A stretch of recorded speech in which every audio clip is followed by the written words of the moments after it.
What's up guys? Kumusta na po tayo guys? I-share ko lang sa inyo ang diagram na ginawa ko.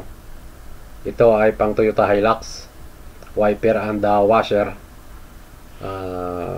diagram. Front wiper and washer. So kung makikita nyo, itong umpisa tayo dito sa wiper switch assembly. Ito kung makikita nyo sa may right side ng manibela nyo.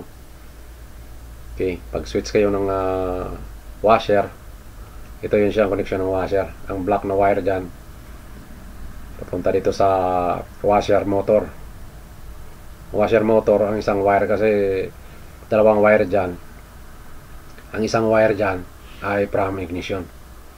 Fuse 20 ampere, 20 ampere from ignition, fuse to washer motor, then to wiper switch assembly.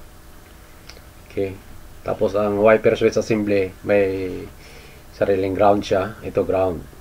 Okay, dadaan siya sa junction connector. Tapos ang apat na wire, itong black, red at saka white papunta sa windshield wiper motor assembly. Ito ang windshield wiper motor assembly natin. May sariling ground din siya. Ito siya. Tapos yung green wire, makikita nyo yung green, ay galing sa fuse 30 ampere. From ignition. Tapos ang isa dito sa wiper switch assembly, may isa pang wire dyan na from ignition din. Naka-connect yan dito guys, kung makikita nyo ang green.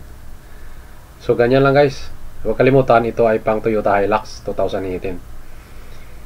So guys, maraming salamat sa pag-subscribe at sa pagpindot ng button dyan para sa mga notification, at huwag kalimutan i-share para naman sa mga gusto rin matuto sa diagram kung paano ang koneksyon ng wiper switch assembly to wiper motor and washer motor. So ganito lang assembly guys. Okay guys, maraming salamat, hanggang sa susunod na video.